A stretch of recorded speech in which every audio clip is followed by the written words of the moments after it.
What's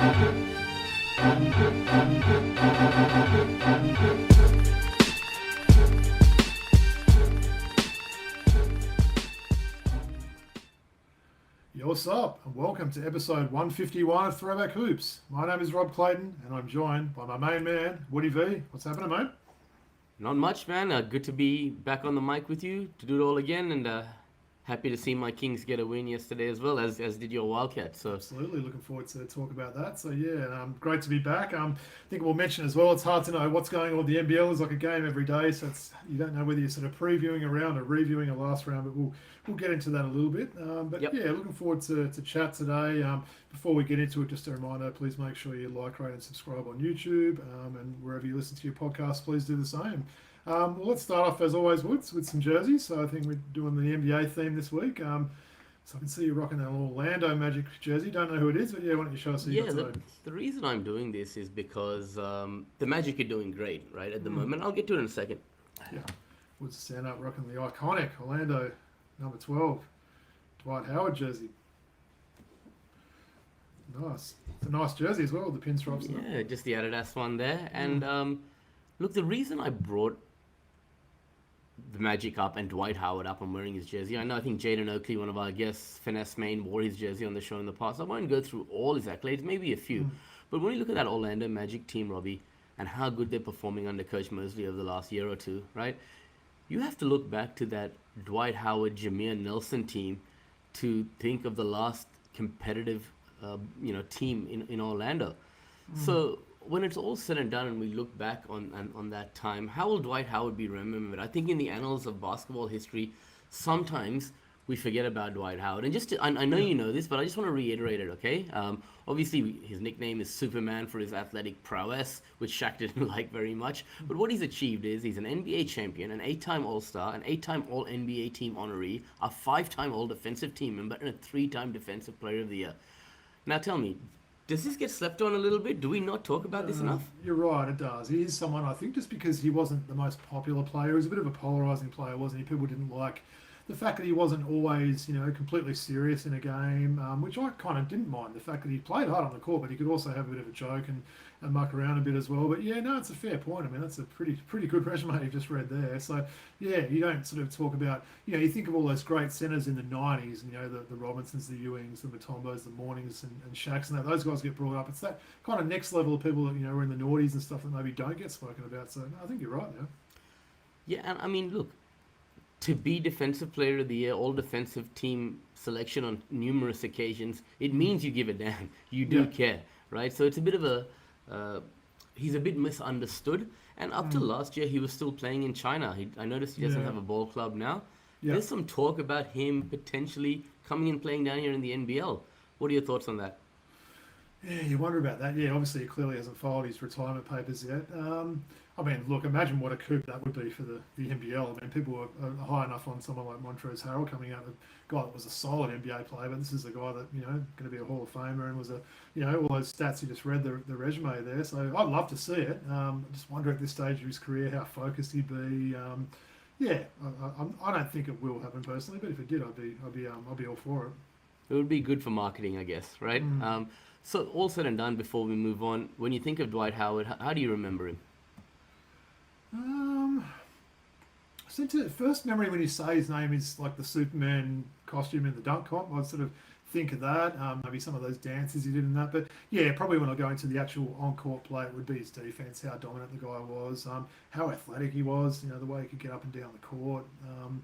They'd probably be the sort of the main parts there. Obviously an Atlanta sort of guy growing up, everything else like that. So he was kind of always on my radar and stuff there. Didn't have great success with the Hawks, did he, when he stopped with them? But definitely remember. I think probably you need to be reminded. Maybe that's a good way you've done that today, is how good this guy was, and people will sort of remember that. Yeah, and look, you mentioned Atlanta. He is from Atlanta, so it's a really good coup for us to get a hometown kid to come play for the franchise. Did you ever get a D12 Hawks jersey? I know I didn't. No, I thought about it, but never I didn't. Yeah. Didn't work out. But well said. And Hall of Famer. Oh, absolutely. Jersey retired by the Magic. Ben Wallace is going to go in there for all those defensive numbers and stuff, right? Dwight Howard's got the offensive numbers to go with those defensive numbers, the longevity, everything else like that. So no, he's an absolute lock. Although people might not agree with that if they don't like He's him, a but lock. no, he has to be a lock. Yeah. We just went through his accolades. And jersey retired by Orlando Magic, surely. Yeah? Yeah, nice. Nice one. And the matching hat as well, right? So I know you like doing the combo. So I'm taking it way back this week, Woods. I thought I haven't rocked a champion one for a while. I don't know whether you can tell who this is. Maybe not. A little bit ironic when you see when I stand up and show you who this one is. This might be the tightest jersey I've got, Woods. I'll put it on. I'm not sure I'm going to be able to get this jersey off, so apologise, my belly will be hanging out a bit. It's one of the smallest jerseys I've got. I just wanted to rock this guy's jersey. As I said, you'll probably get a laugh when you've heard that and then you see the name on the back of this one, but let me stand up and show you who I'm rocking today. No problem. And for those who can't see, Robbie's wearing the Phoenix Suns champion number 25 Oliver Hot Plate Miller jersey. Now, I don't think there's a lot of hot plate jerseys going around. Yeah. About that one, eh? Not a lot of them going around, right? Yeah, no way. Yeah. So, look, a little bit about this guy. So yeah, wearing an Oliver Miller purple champion Phoenix Suns jersey. Don't even know how I got this one, Woods. It's about as random as you can get. This guy, as far as I know, Woods, was the heaviest player to ever play in the NBA. So a little bit on him. He played 8 seasons after getting drafted out of Arkansas by the Suns at pick 22 in the 92 NBA draft. This was, of course, the famous Shaq, Zoe, and Leitner draft. Woods, or as Shaq said, now who's the first pick? Me, word is born, and not a Christian Leitner, not Alonzo Mourning, as you love to say. So that was, of course, that draft.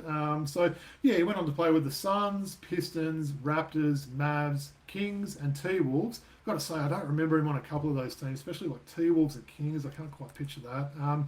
He last played in the 2004 season, so we're talking 20 years since we've seen the big man. He's also played in a number of other places, including China, Greece, Poland, and the old CBA. He also spent some time with the Harlem Globetrotters. Ended his NBA career, Woods, weighing in at 170 kilos.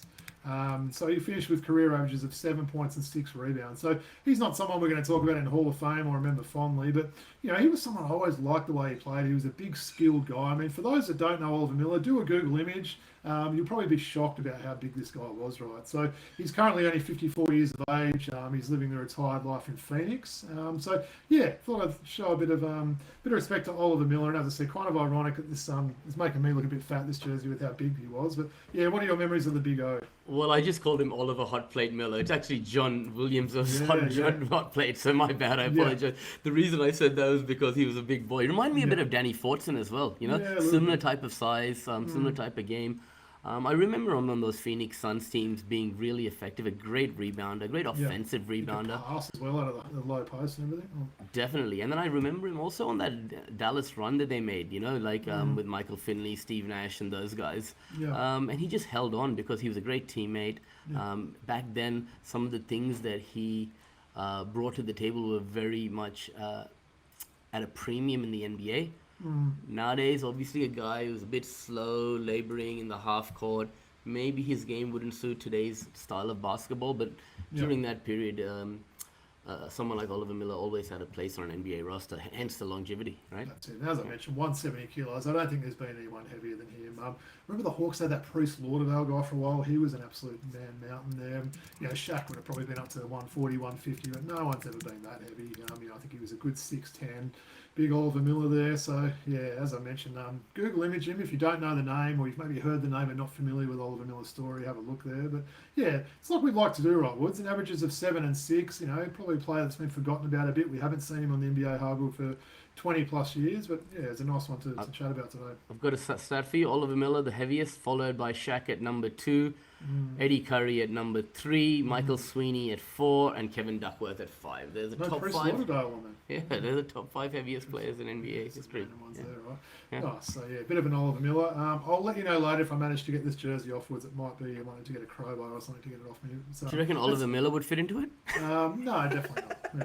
No, so but yeah, loving this, right? How many Oliver Miller purple champion Suns jerseys to go around? Seriously, not even in the 90s would there have been many. Yeah, it was a rare one. This would have been one of the ones that because they were a good team at that time, they probably sold. They had a few more in stock for the actual current players, and that would have been right down the line of that sort of the Kevin Johnsons and Dan Marley teams and stuff. Danny Ainge would have been on that team. 100%. Yeah, maybe Barkley. Barkley as well. So, for sure. Yeah. So anyway, big O Oliver Miller. So. I had fun showing you that one, Woods. I haven't shown a champion one for a while, so I thought that was pretty cool. Card of the week. Do you know what today is, Woods? Today is the 13th of January, Monday. Yes, but it's also my favourite all-time NBA player's 65th birthday today. So, Right. special shout out and happy birthday to the great man Dominique Wilkins. So, I thought I'd have to show a card featuring Nick today, Woods. I thought it was only fitting. Yep. I've got a beauty today. So, I realise I've had this one for about 15 years, and it sort of got me thinking. For those that don't know, so I was really heavily into the card collecting from, I think, 1989 till maybe about 97. I then dropped off for a good 10 years, right? For everyone. Disappeared. I think everyone did. You know, we had other things to do at that time, didn't we? Going out and In partying general, and the stuff card like that. craze was between It did drop early down. Some of the 90s to mid licenses dropped 90s, off from that. right? And then I got back into it sort of around maybe the late 90s, and then when my daughter was born, I dropped out again, and now I'm into it back in a big time at the moment. So as you probably know with all the photos I send you with my Daily Mail arrivals. But this one I'm showing today. So this is a special 2008 card. It's a Topps full court dual auto card featuring Vince Carter and Dominique Wilkins. Look how beautiful that card is, Wood. So, as I said, had this one for about 15 years. This is one of my favourites. This would be a top 3-4 favourite card that I own there. So, how cool is that? Featuring the two great men there. Obviously, you know, Vince Carter ended up being a Hawk. I might read you what it says on the back. So it says, Vince and Nick put points on the board and fans in the seats. With their high-flying offensive acrobatics, two of the greatest dunkers in NBA history. Both won slam dunk titles and excelled when the games counted. Carter has topped 20 points per game 7 times in the 8 NBA seasons. Wilkins did it 11 times in 14 years. So, yeah, to show you that one again. So, Topps co-signed autograph card. So, I think there's a lot of them going around. It doesn't say what it's numbered as, but love that card. That's actually in my fancy section. I think you've seen upstairs. It's almost like in a jewellery case. I've got that. So, yeah, special shout out. Happy birthday to the great man Dominique Wilkins. And, yeah, appreciated and enjoyed showing that one this week. You like that one, right? Absolutely. Is that a Nets jersey Vince Carter's wearing? Yeah. So it's Carter rocking the Nets there. So, yeah, it's about 2008. So, it would have been the time he was probably around there then. So, yeah, pretty cool, right? Yep, and really nice. At that time, he ended up being a Hawk for a few years. Exactly what I was about to say, right? How nice is that? Yeah. Funny how things work out. So, nice. And look, I'm loving with the card of the week. It could be anything, right? Last week was a Joe Wieskamp card. This week it's a card of 2 Hall of Famers. Who knows what next week will be, right? I might even surprise you there. So, all right, nice. Well, let's get into it. I feel like we've got a lot to chat about, Wood. So we'll start off with some NBL. Look, I did have a lot of stuff on the run sheet. I might start off with some sad news that came out today, Woods. It was obviously made official on socials and the NBL website. But, yeah, sad news that Darryl Pearce, the Iceman, former Adelaide's 36ers absolute star there, so retired jersey there. He passed away today at, I believe, age 65 there.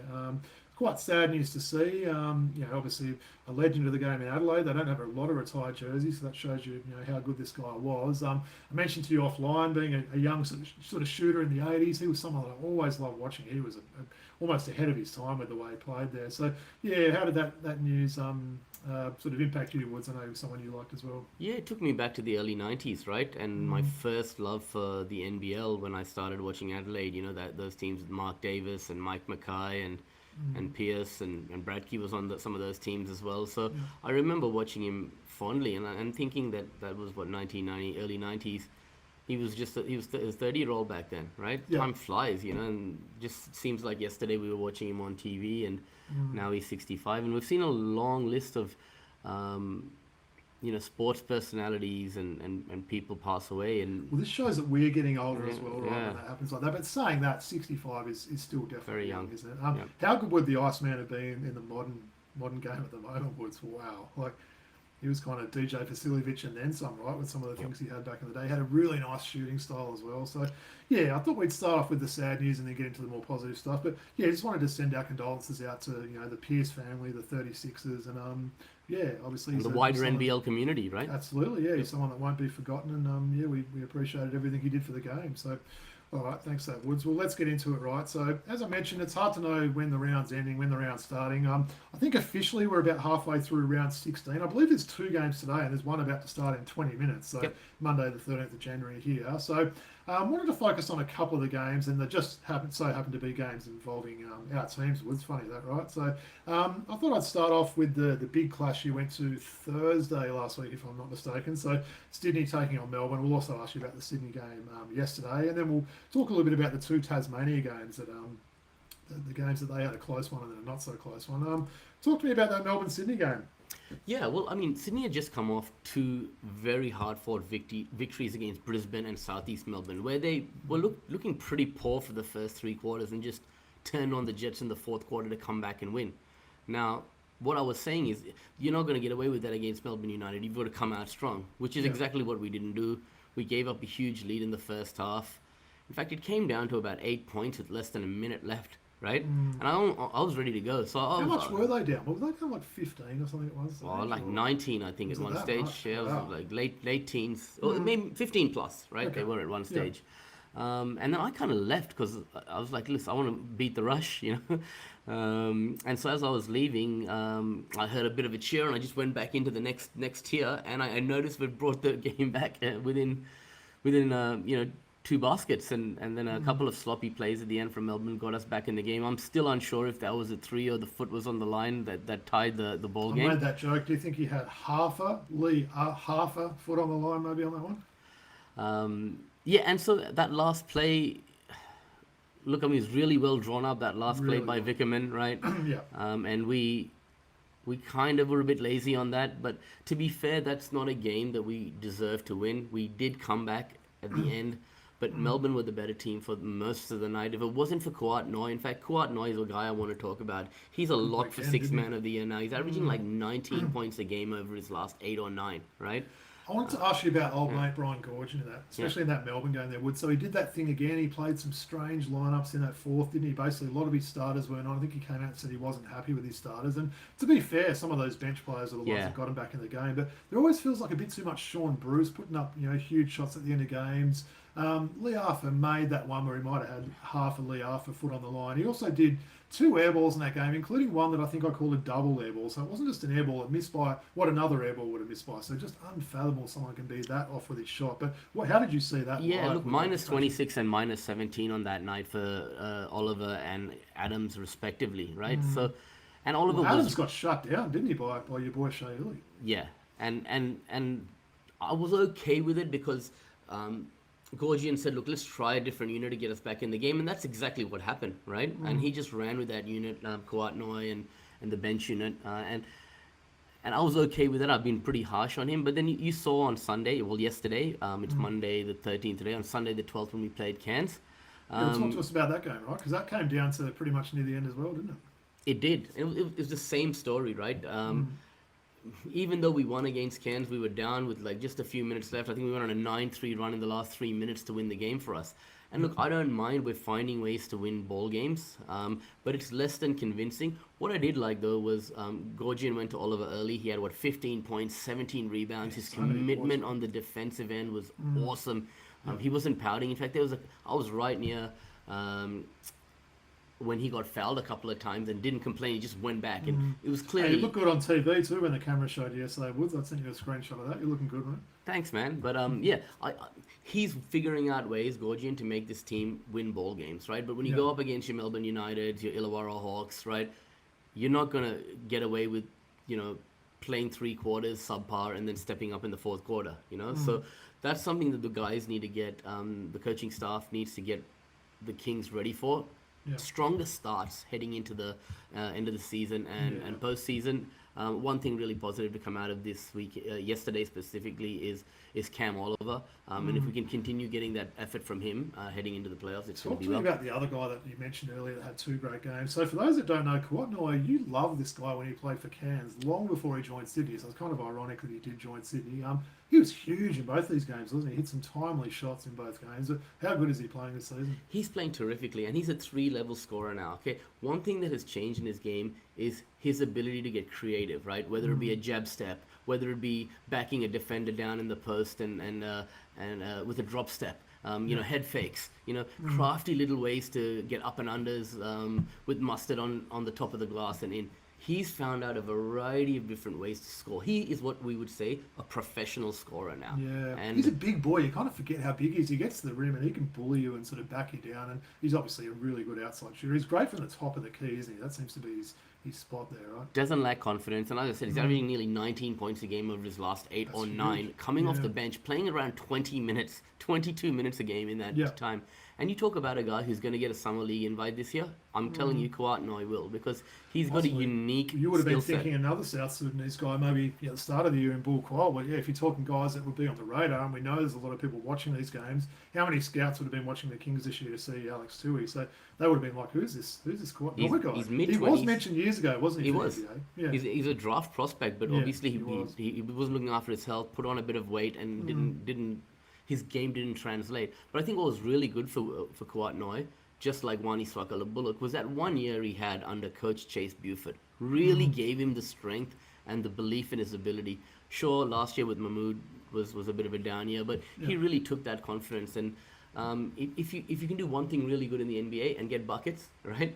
Absolutely. You might get an opportunity. So I think he might get a summer league invite this year. What about Cairns Edwards? I think that was the first time you've seen them live this year, and I'm assuming that would have been the first time you've seen Taron Armstrong live. His stats weren't amazing. I guess they still played pretty well. Him and Cooks were going at it a bit, which was quite funny on TV. What was your thoughts on I love Taron that. Armstrong? That was right next to me as well when they were going at it, man. Apparently I they're enjoyed it. mates, apparently, so yeah. Yeah. Look, the thing is, Taron Armstrong, what we know him for is his ability to get his teammates involved and create for others, right?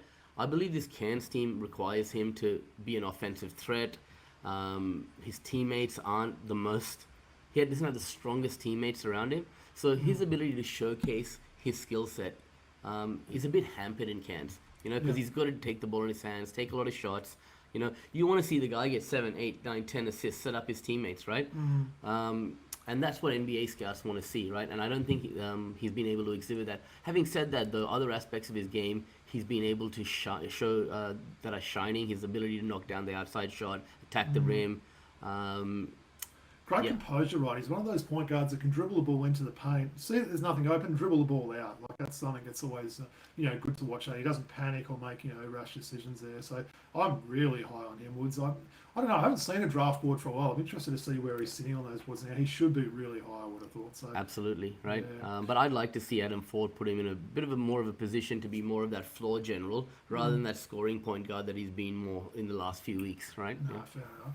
All right, well done, Woods. So, 2 games in, 3 days? That was pretty cool. And I think Kings have only got maybe 3 more home games left, right? So, I know I've got my tickets for the Perth Clash, I think the 2nd of February there, so looking forward to that one. But, obviously be on the road for a bit. Wanted to talk to you about these 2 Jack Jumpers games, because it was certainly a mixed round for them, wasn't it? I know we both watched that thriller on Friday night against Adelaide. Really enjoyed that one there. So, I thought they were pretty much gone in that game. They came back.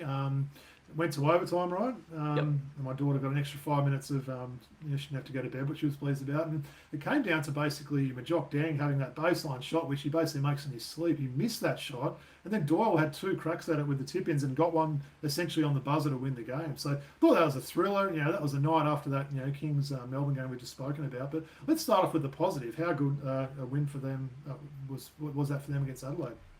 Look, it was a good win for Tasmania, but rather than say Tasmania won that game, I think Adelaide really, shat the bed in regulation. They were up by 8 with like a minute or so to go, and they're turning the ball over, making boneheaded decisions.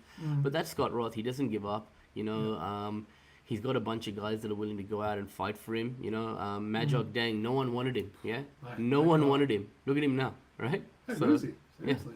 But I mean, don't get it twisted. Adelaide should have won that game. Tasmania did figure out a way to win, but with Sean McDonald now out for the season, I've had a couple of guys playing big minutes, right? Right. Like who started yesterday? Some guy that they grabbed out of the.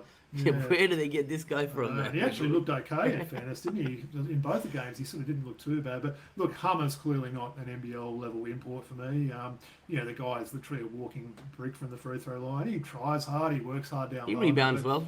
Yeah, he's a bit undersized and just doesn't have that athleticism. But we knew it was going to be hard for them to find a player kind of at this stage of the season there. But they went from that wood. So the high of that game on Friday, another home game on Sunday. They were probably thinking, how good's this?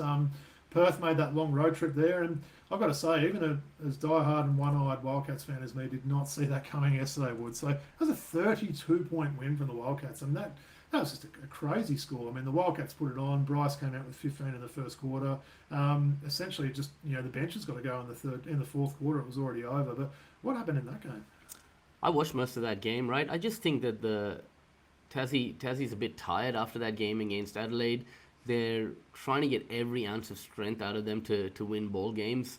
Guys are going down injured. You've got development players starting. It can't be good for the ball club to maintain a winning, win games continuously, especially against some of the better teams, like against your Perths, your Sydneys, your Illawarras. You're going to struggle having, what's his name, Stoddard starting, and Ian Hummer was starting as well, I think, right? You know what I'd like to see from him was I feel like we haven't had Doyle and Crawford both having good games on the same game. We'll see Crawford have a big game, and Doyle had that, was it scoreless the other day against Illawarra, or no field goals, and then we see it kind of swap around. If both of them can fire and put up, I mean, let's say if they could get 45 between them, right, 45 to 50, they're going to probably be in a lot of games there. We just haven't quite seen that. Certainly time for it to happen, and it's not panic stations yet, but there was a few alarm warnings in that game, I would have thought.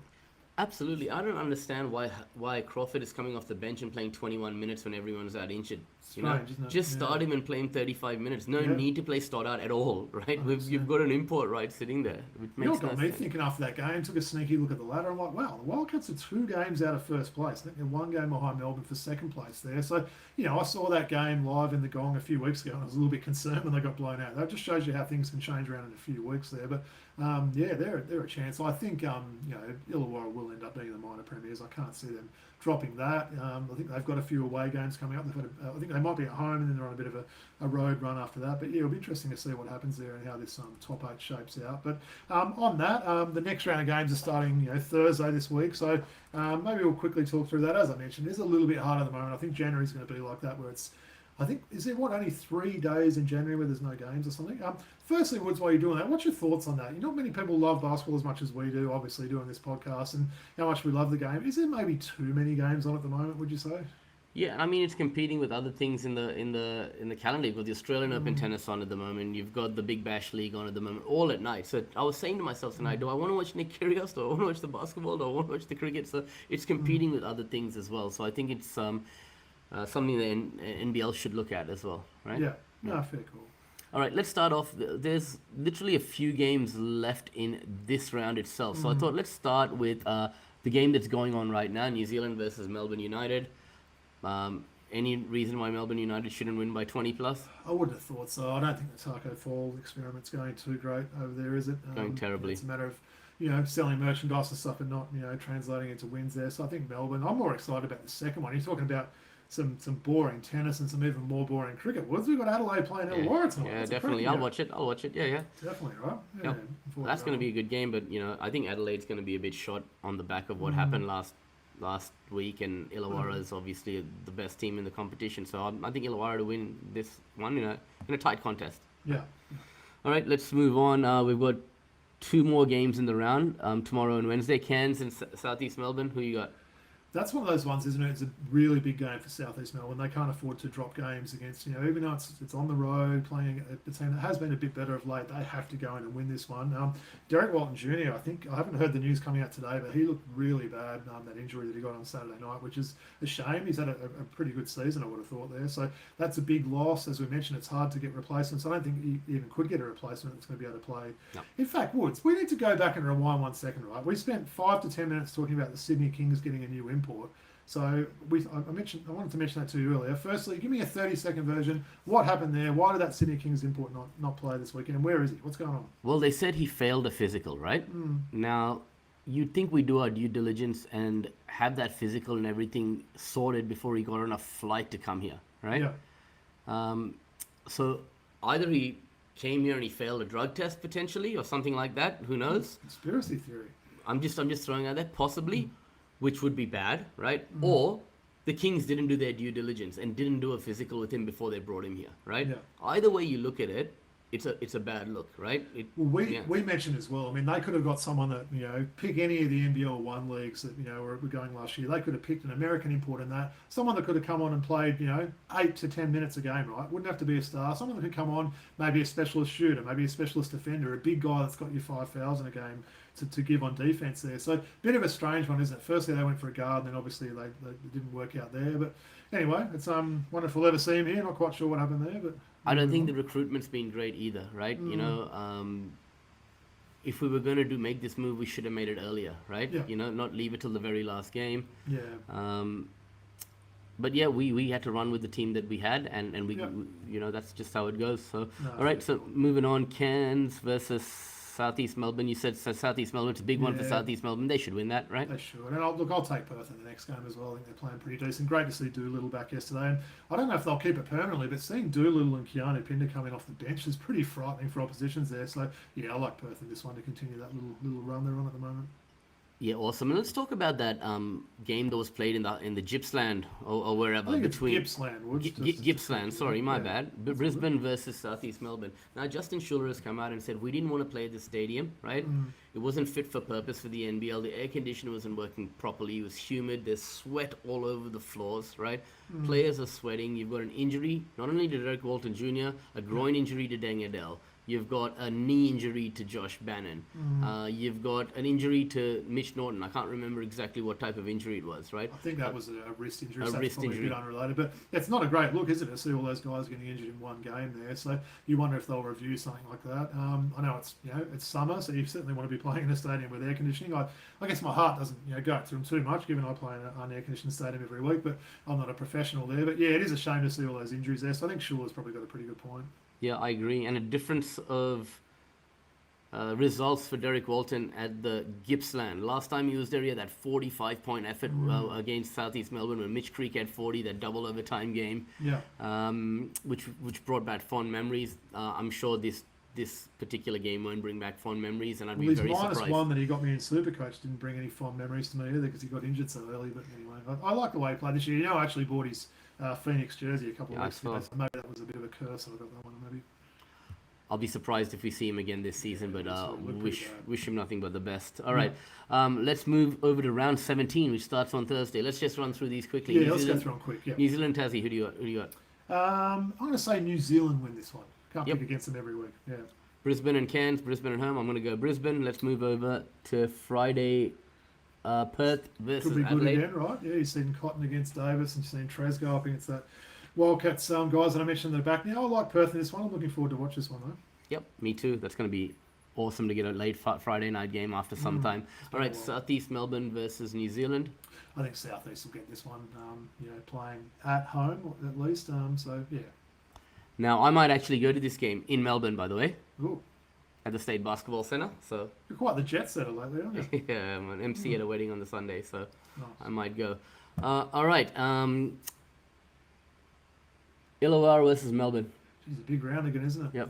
There's some big games I'm looking on this list as well. Wow, I mean, I'll say Illawarra in that one, but yeah, looking forward to watch that one. That could be a cracker.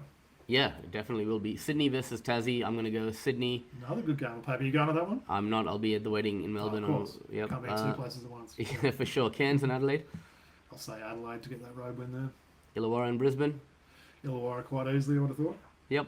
Southeast Melbourne versus Sydney. That's going to be a good one at the It is State a big one, Basketball isn't Centre. it? Yeah. You mentioned Southeast with a few games coming up. They need to get some of those. This is a big game. If they could sort of win that, game against Cairns in a game like this, they could definitely push for the, to make the play in there. So I'd say maybe Southeast. We know it's all the ex-Sydney Kings guys playing for them. So Southeast for me. Yeah, I'm going to go Sydney. I mean, Southeast Melbourne without Derek Walton, I'm not sure. It's a wait and see approach to see how they play without him, right? And then Perth versus Melbourne, last game of the round. Talk about some good games there. You give me a prediction. Everyone knows who I'm going to pick. Who do you think? Perth. Okay. At Nice, I home. agree. So Perth have got basically 2 games in 2 weeks at home, Mm. right? I haven't been there for a while, so looking forward to seeing them back on that home court. So Adelaide and Melbourne, 2 great games actually. there's some great games on that, round starting next week. So yeah, 2 games today. They'll already be completed by the time this comes out. But yeah, get on and watch the NBL each night. It's a good way to spend the summer, right? All right, appreciate that, Woods. Feel like we've got a lot of NBA, so let's get straight onto that. Let's start off with the battle of the league's 2 hottest teams that we saw last Thursday, Woods. So Cleveland against OKC. So both of these teams have got more than 6-game leads on second place in their divisions, which is pretty amazing at this stage of the career, this of the season, I should say. So we saw these two playing a great game last week with the Cavs winning 129 to 122. What were your thoughts on this game, Woods? To me, it felt like a little bit like a finals game in January. It was awesome, right? And they're doing it all again on Thursday this week, right? So they're going back to OKC to play Cleveland OKC again. I think it just shows a change in the guard, right? 2 young upstart teams with guys who are going to be the next phase of stars to take the NBA forward, going up against each other. And Evan Mobley, the maturity he's shown, this season has been amazing. He's going to be an outstanding basketball He's player. really added to his game this year, hasn't he? I must say, yeah. And I really, what I also saw is that high-low action. You know, it's really nice to see Jared Allen throwing a lob pass to Evan Mobley, right? You got two love that guy. 7-footers operating in tandem, and they're a pleasure to watch, man, Cleveland. And I think that there's a little rivalry brewing between those two teams, right? I think so. There's a few similarities, both small market teams. For me, and especially in that game, it stood out the role players. You saw guys like Ty Jerome. We've spoken about some of those OKC role Dean players. Wade. Dean Wade, of course. Yeah. We know OKC guys like Joe or Wallace or Wiggins, those sort of guys. That'll be the difference with these teams, I think, you know, how well those role players can play. But yeah, it was a really enjoyable game. The atmosphere was great. Cleveland crowd was really good in that one. So, yeah, I actually hadn't realised that the rematch was this week, so looking forward to that one. A quick aside on that one, Woods, what would you say if you had to put a negative hat on there? What would be your concerns for each of these teams come finals time? You know, maybe is it you know, lack of experience in big games? What would throw me a couple That's of exactly thoughts it. you got? I can speak to both of them, right? Both of them are having great regular seasons, but they don't have experience in the postseason, right? And when the postseason comes and the bright lights are shining, you're in a 7-game series, you know, coaches are adjusting and making making changes against the same team. It's a different kettle of fish, basically, right?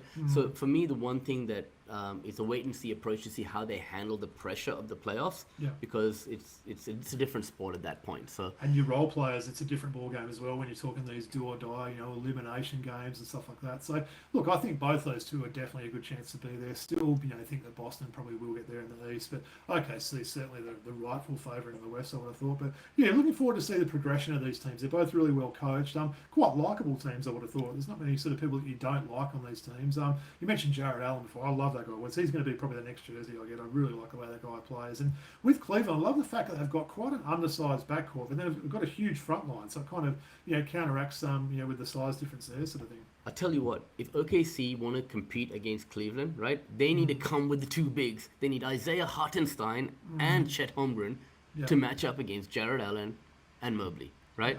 Now, Hartenstein was injured, and Chet Holmgren was having a great start to the year. Yeah. Then Chet went down, Hartenstein came back. The two of them haven't played together at all, right? Hey, Woods, imagine OKC still had a giant guard that could have gone up against those short Cleveland guards. Imagine it, right? What might have happened? Anyway.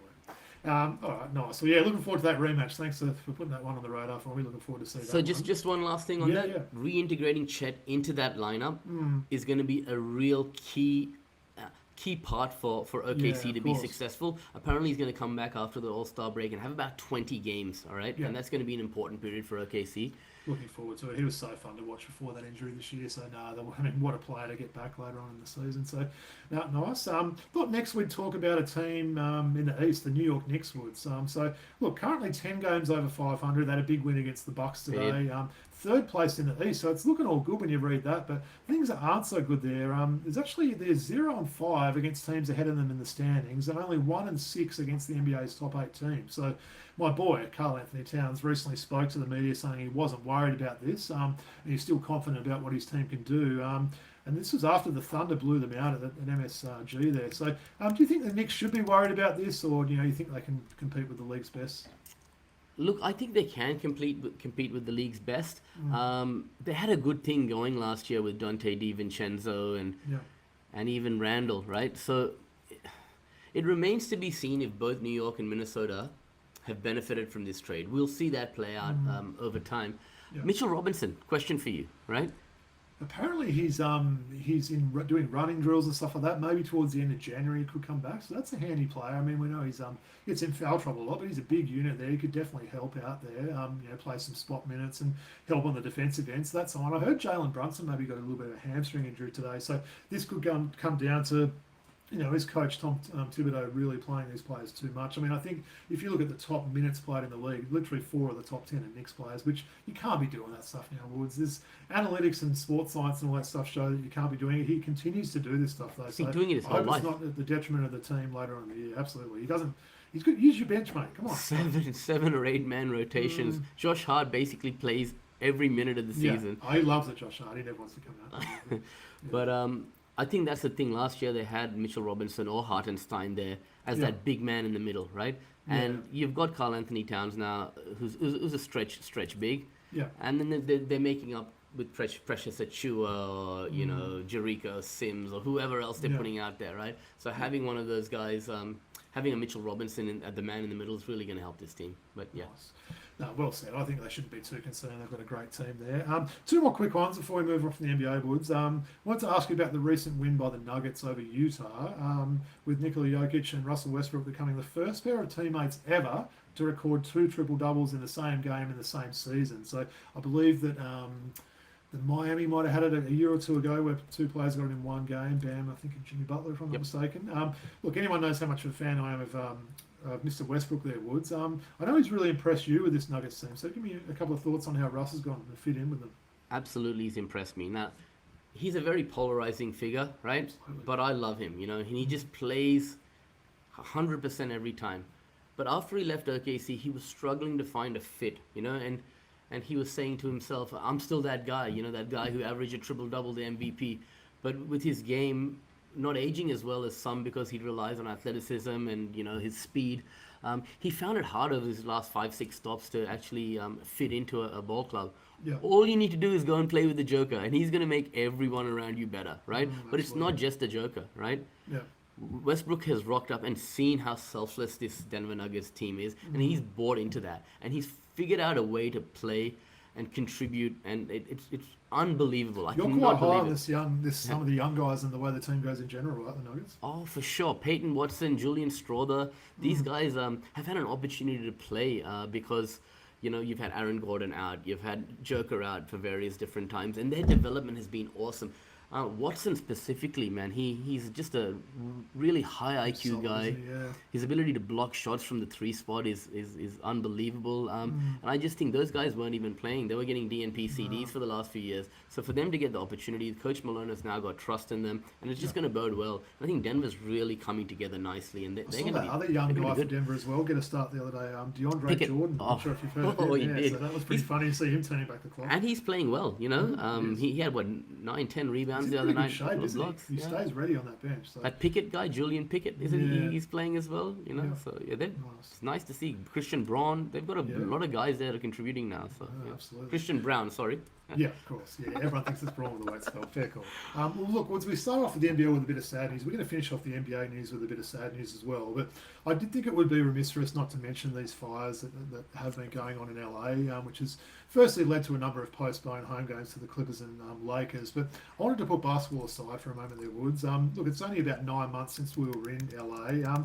It was funny for me going to LA. Everyone was like, "Oh, the place is dirty. You won't like it." I felt this real affinity with LA. I think we both said that. It reminded us of Sydney. It felt like we were sort of home, just on a bigger scale there. It's been really sad and heartbreaking seeing this news and, you know, the stuff we're seeing over there at the moment. What are your sort of thoughts on what we're seeing there? Well, it's not new to us. We've been part of the community that's been ravaged by bushfires as well, but not right? to this extent. Right? Maybe not to this extent, right? But it's just really tough to hear people losing, you know, items and things that mean so much to them, you know? 20, 30 years worth of memories, and imagine if our houses burned down and we lost all the stuff here, you know? It'd just be such isn't it? Pets that they couldn't rescue in time, all their memories, you know, childhood sort of things that, you know, kids have had from there, you know, collectibles, jewellery, valuables and stuff. And I hear people saying, oh, a lot of these people are rich and stuff. Can you imagine how this city's going to be rebuilt, Woods? I mean, there's whole suburbs that are knocked out there. It's never going to be the same, is it? It's absolutely not going to be the same.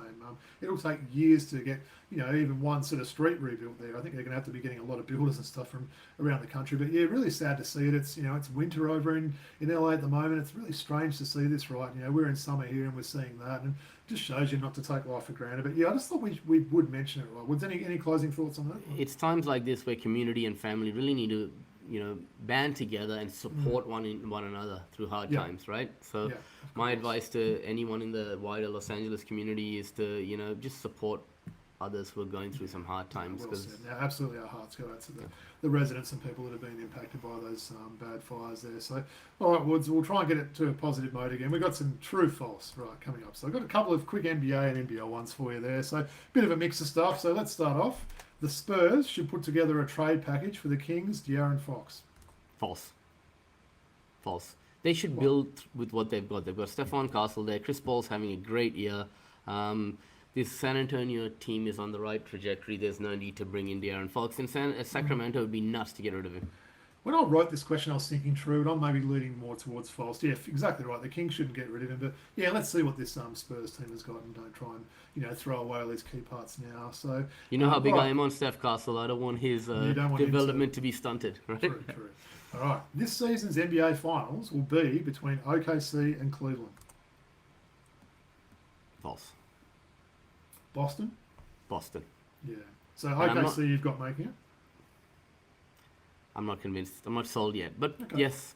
Yeah. Yeah, I was to say one team OKC, but Yeah, I think it would almost be a bit disrespectful to Boston to say, put the Cavs in sort of thing. When these games get real, that Boston team, we know how great defensively they are and stuff. So it's a different sort of ball game. But yeah, looking forward to see who does get there. And I like the fact that it is quite open. And the Eastwoods, don't sleep on the East. The East we were talking about earlier in the year, they've got like 9 teams over 500 now. So they're suddenly turning the tables a little bit there. So, all right, well, I'm surprised I didn't start the show with this one, Woods. But Trae Young's game winner versus Utah is the highlight of the year so far. true. Gotta be true. That's nuts, man.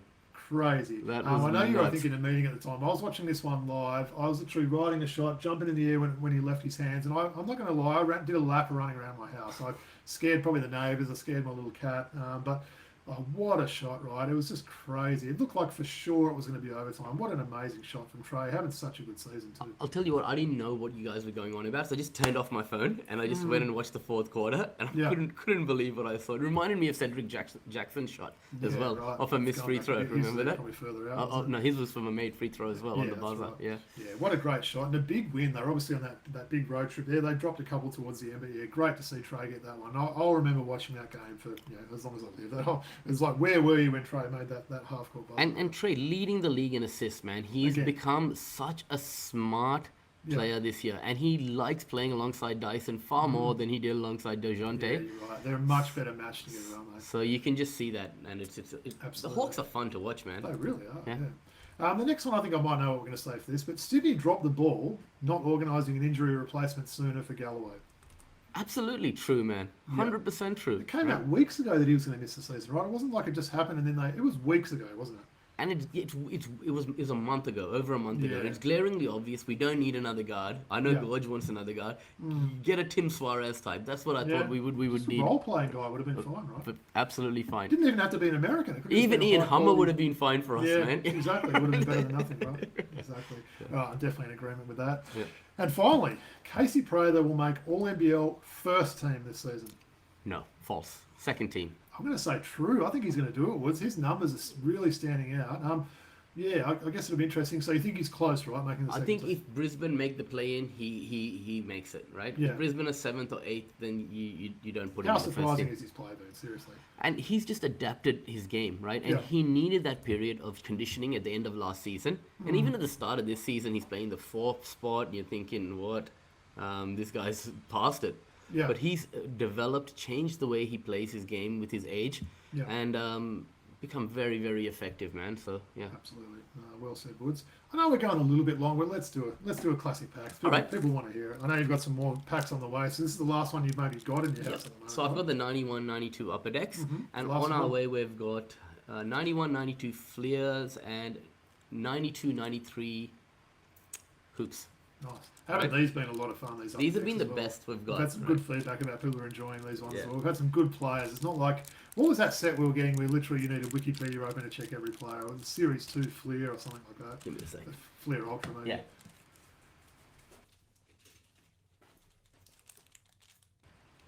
Prop or something. I know he's reaching for the scissors and that's hard to open. You're talking about Fleer Ultra Series 292. It was the worst. There it is. Yeah. Yeah. Okay. Nice. All right. Let's So hope we we've get something got good. an all-star card here Of course we do. for Phoenix Suns, Utah Jazz sharpshooter. Is he horny? Yep. Jeff Hornacek. Hornacek is the Well, exact I way call of him saying it. Hornacek, you call him Hornacek. That's tomato, right? Yeah. I love that haircut. You wouldn't get away with that in the NBA these days, No. would you? And how good was that trio on NBA Jam of Hornacek, Stockton, and Malone, man? Sick. Absolutely. Okay. Warriors guard, number 4. I haven't heard this guy's name for a while. Vincent Askew. Yeah. Yeah. Like that? Vincent Askew. Nice. They're the ones I like in the woods, you know that. Give me a number and I'll get it. I love this guy. I forgot that he only made one All-Star game. All right. One-handed shooter, my guy. The only guy who shoots three-pointers with one hand, right? Michael Adams. Michael Adams. Give me his bobblehead. Can I have it? No, you can't. Have I'll it. give you. Is We'll that trade. got height? We'll trade. What did he give you for it? I trade. What has that got his height on the back of that? I'm always wondering. He was pretty undersized, wasn't he, Michael Adams? It might not have that being an All-Star card. No, it doesn't. But he was about 5'11", I know you 6 did foot. love that guy. We both don't have his jersey either, do we? No, Michael Adams. I've That would looked be a nice everywhere one for to it. get. Your bobblehead. Every time I come to your house and I see it, I go. I'm gonna have to search your bag every time you leave. I reckon. All right. Awesome. I forgot he was even at the Bucks, man. Rest in peace to the greatest, possibly the greatest rebounder ever. Right? People say it's Rodman, but this guy was a ridiculous rebounder, man. Played for our Hawks, most well known for his time with the Philadelphia 76ers. The bespectacled big man in the middle for the Bucks.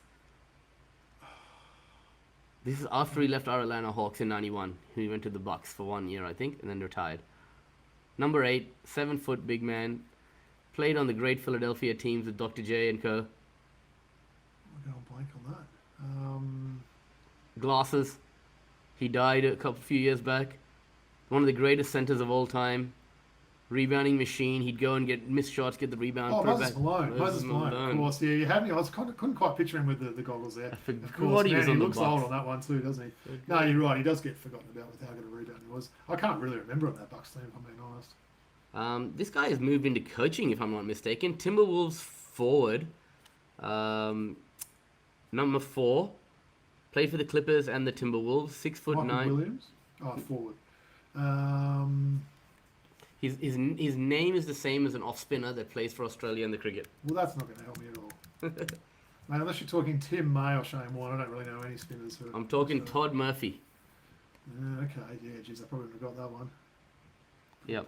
Pretty poor pitcher. They couldn't even get him on the court. Yeah, I would not have got that one, no matter how many clues you gave me. The current spinner for Australia, called Todd Murphy as well. What's all this cricket talk again? Come on, jeez. I saw an Isaiah Ryder jersey yesterday, by the way. A champion Isaiah Ryder jersey at the game, and I gave the guy some love, man. My respect, bro. Yeah.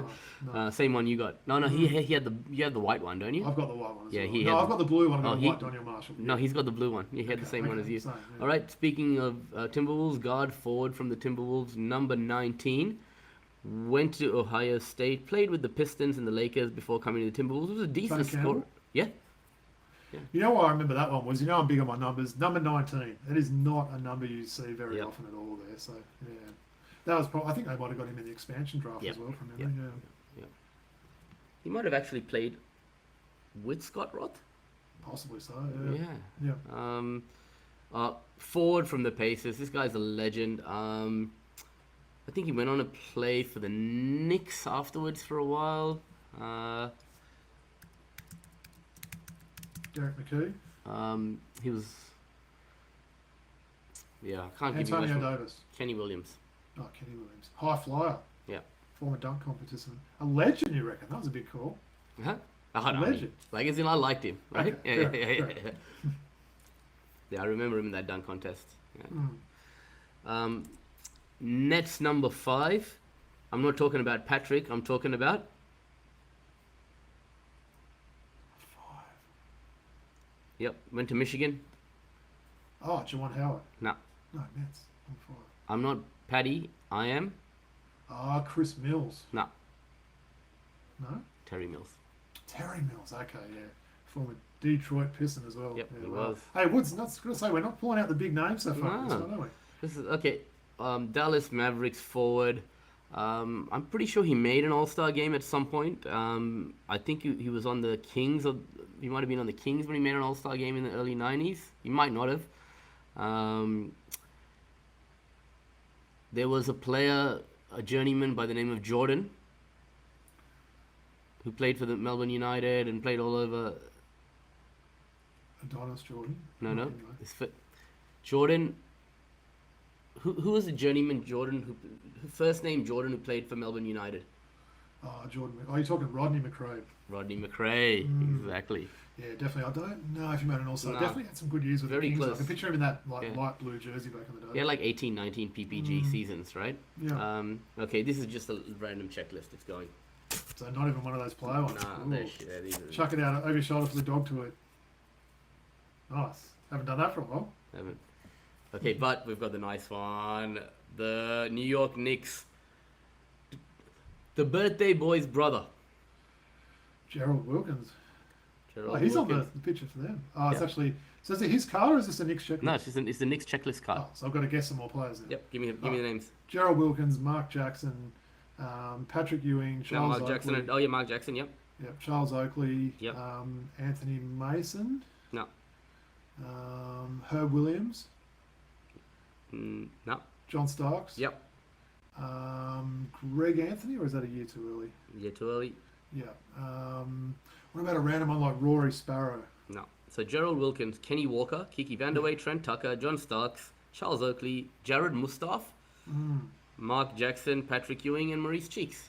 Nice. Bit of Mo Cheeks. Wow, I wouldn't have remembered he was on that team there. Nice. That's a nice checklist. We like those ones. Yep. And the father of the great Cleveland Cavalier. We've already got his card recently. Winston Garland again. Winston Didn't we get the Garland. same card the other week, or is it a different one? No, it's the same card. It is the same card, isn't it? Yep. Big crowd in the background in the Clippers court there as well. All right, so we Well- finally got a bad pack. Yeah, it wasn't as good as the other ones, wasn't it? Yeah, it was. I guess we had a Jeff Hornacek and a Michael Adams All-Star card is pretty good, man. It was. There was some deep dives there, wasn't there? Some players that I think a lot of people hadn't thought of for some time there. But no, I appreciate that one, Woods. Like those upper deck ones. So, all right. Well, look, really appreciate everyone tuning in again this week. As I mentioned at the start of the show, please make sure you like, rate, and subscribe on YouTube or wherever you listen to your podcasts. Just a reminder again, we can be followed on X at Throwback Hoops, Instagram throwback.hoops, and email address throwbackhoopspodcast@gmail.com. Why don't you talk to us about Patreon, Woods? Patreon, it's for content creators. If you like what you hear, you don't have to, but you can jump on Patreon and look for Throwback Hoops. And if you'd like to pledge your support to us, we appreciate it. Absolutely. Well, just looking ahead, Woods, I was actually reaching out to someone we're going to get on the show in 2 weeks. Former NBL championship winner and someone that's tearing it up in the NBL 1 at the moment. So that's the only clues I'm going to give. I'm not going to go too much deeper than that, but looking forward to build up a little bit of a relationship with this guy last season. Looking forward to having him on the show. Any closing thoughts? I know it's been a bit of a mixed show. We've had some negative stuff, some positive stuff, some sad news, some good news. Take us out with some good news, Woods. Look, it's a new year, 2025.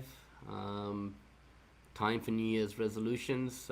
Everyone, stick to it. Stay focused. Be good to yourselves. Be good to one another, your family, and your communities. Yeah. Well said. And what am I going to do if I can't get this jersey off when we stop recording, Woods? What am I going to do? I think you'll have to lie down and get Emily to help you and drag it off your head, I right? have to just rip it off like wrestling style like that. Hopefully, Like it comes Oliver off. Miller would do. That's it. I do like this jersey. I hope it comes off. I'm a little bit worried about it though. But no, look, really appreciate it, Woods. On behalf of the Throwback Hoops crew, peace out. We'll see you next week. Peace out. I'm taking you, Michael Adams.